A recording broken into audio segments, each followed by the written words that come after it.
You may think you have the whole picture sometimes, but in reality, that's just the tip of the iceberg. There are times that you may not even realize what lies beneath the waves is something deeply disturbing. It's time to dive deep into the new Minecraft Iceberg. Working its way from top to bottom, we begin with layer 0, where the hidden secrets are not even hidden to the point anymore that you could even call them secrets. Everybody knows about these guys. Guess what? You can craft a portal to this creepy hellscape known as the Nether by constructing an obsidian frame and lighting it with a fire source. Some other less than secrets include finding strongholds through the use of the Eyes of Ender. You can construct a conduit terminal using Nautilus shells, the Heart of the Sea, and a prismarine frame to get underwater benefits. You can color your leather armor using dyes. You can collect End Dragon's breath in a bottle to get an ingredient for lingering potions. And there's a small chance of finding rare sandstone, structures by their lonesome in Minecraft deserts. Perhaps the two creepy secrets here are the fact that creepers' faces and withers appear on chiseled sandstone blocks from desert temples, implying that they have been around since the days of the ancient Minecraft builders and may have somehow been worshipped or created by the ancients. And the screaming faces on the soul sand block suggesting that the souls of the deeply departed might be trapped inside. Creepy,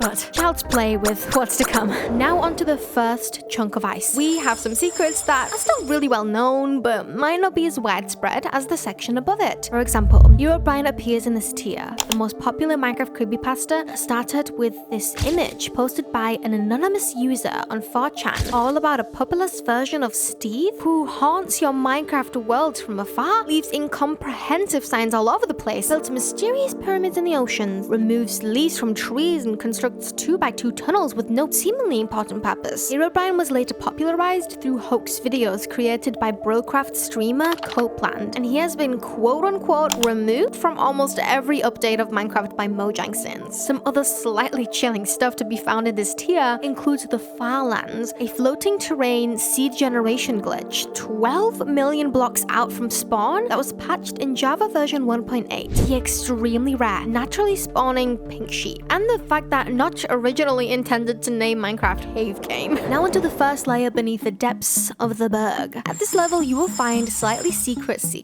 or perhaps a theory or two that will make you go, huh? Higher in this tier is the theory that Herobrine secretly is Notch's dead brother, a rumor originally popularized by the anonymous original creator of the Herobrine myth. As it turns out, Notch has confirmed multiple times that he doesn't have a dead brother, so this one is kinda out the window, unfortunately. Another super creepy theory is that the Nether, due to its bedrock ceiling, might actually exist right below the bedrock layer in the overworld and the end in the outer space above. But this theory has been deconfirmed by Dinnerbone on Twitter. As it turns out, both worlds are other dimensions entirely. Also, the chilling theory that the netherrack block is actually composed of rotting flesh, as evidenced by the fact that the block looks like muscle tissue and was originally going to be called bloodstone. The fact that zombie pigmen were originally intended to be covered in red blood instead of green ooze before Notch overruled it for being too gory, and the theory that the once great civilization of ancient builders who built the structures found within the game have all since been wiped out by some unknown calamity, making Minecraft a post-apocalyptic game. And now we're starting to get into the good stuff as we make our way down to layer 3. First up, we have the Herobrine Shrine theory, in which fans speculated that by creating a shrine out of gold blocks, redstone torches, and a lit netherrack block, you could summon the ghostly entity into your Minecraft world. I know I tried this when I was a kid. Speaking of ghostly entities, there are actually 3 more Herobrine knockoff creepypastas in this section. We have Null, an all-black Minecraft entity that allegedly was so bad that it was said that Herobrine was only stalking the player to warn the player of Null's coming. Then there's Entity 303, a supposed Mojang developer who was fired from Minecraft and created a team of hackers to corrupt players' Minecraft worlds as revenge. Finally, we have Green Steve, a creepy entity who looks like the green version of Minecraft Steve, who allegedly attacked a player in a desert temple. Green Steve was apparently added to the game by a developer who went behind Mojang's back. As you can tell, there were tons and tons of different myths back in the day about beings who haunt the Minecraft world, pretty much all trying to dethrone Herobrine as the creepypasta king. Now we descend into layer 4, where things are really starting to get spicy. Down this deep, we find several crazy theories about the end dimension. In regard to the Endermen, you can find 2 different theories about them here. For one, some people believe that the Endermen were once the ancient builders who escaped through the end portal and somehow evolved into the Enderman through some mysterious phenomenon caused by either eating tons of chorus fruit or from a virus spread through parasitic endermites. The fact that the endermen speak in backwards, corrupted English from time to time also seems to suggest this. Another under-the-radar fan theory suggests that the endermen are either enslaved or mind-controlled by the Ender Dragon, who is really an evil dictator who has kept the portal back to the overworld closed, trapping them from within. The achievement you get when you defeat the dragon, Free the End, also seems to suggest this interpretation. Some other theories about the End that can be found here include the idea that the End dimension is actually just one large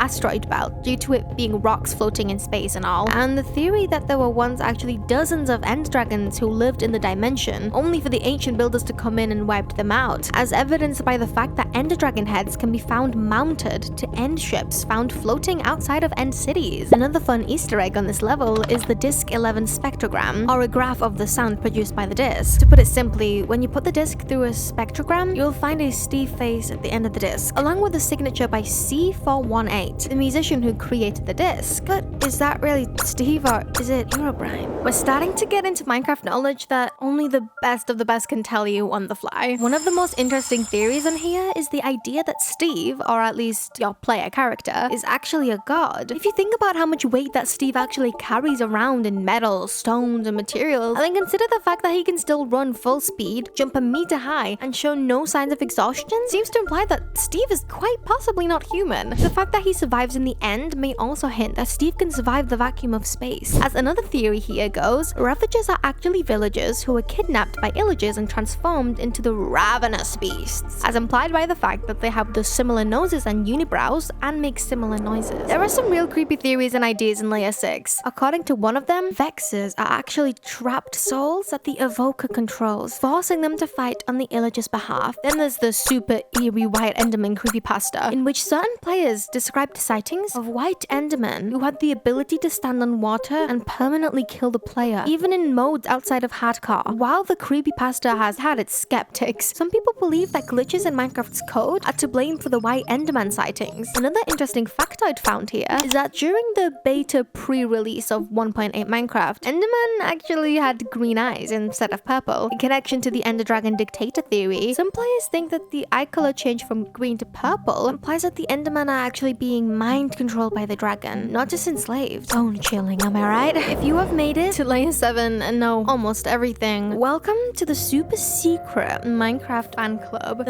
Steve struggles with amnesia theory, as he has to relearn crafting recipes as he goes to the post-apocalyptic world of Minecraft. The Wither is imperfect theory, which suggests that the Wither, as it is just a flying torso and only just a few blocks of soul sand in its construction, has not yet achieved its true form. The Emerald Sickness theory, which theorizes that Illager mobs were once villagers who were driven to insanity for their unbridled greed for emeralds. Finally, the Dead Star theory, created by YouTuber Spumwack, in which he hypothesizes that due to the fact that it appears that the Minecraft sun and moon revolve around the central planet, the Minecraft world is actually a dead star inhabited by humans who, after their own sun began to die, blew up their home planet to create the square sun and traveled over to live upon the Dead Star. Yeah, some of these theories can just get a tad crazy, don't you think? If you recognize any of these final facts at the bottom of the iceberg, then you are without a doubt a top-tier Minecraft god. Enter at your own risk. 1. The Steve is in a coma theory, which suggests that the entire Minecraft journey is a voyage through Steve's mind while he is asleep. The overworld representing Steve's basic conscious awareness, the nether representing the traumas that have plagued Steve in the real world, and the end representing Steve overcoming those traumas by slaying his dragons, just for it all to end with the end poem, to talk about him waking up from a dream, and for the Ender Dragon egg to represent the new life that he is about to live. Another theory suggests that ancient debris is actually the remnants of a reactor explosion that created the hellscape known as the Nether. And yet another theory suggests that the spirit of Herobrine existed before Minecraft was ever created, only for Mojang to create Minecraft as a place to trap the evil entity. At the very bottom of the iceberg is the Don't Look at the Moon Minecraft theory, which states that a code exists within the Minecraft game that detects whenever you look at the moon, implying that something is gathering data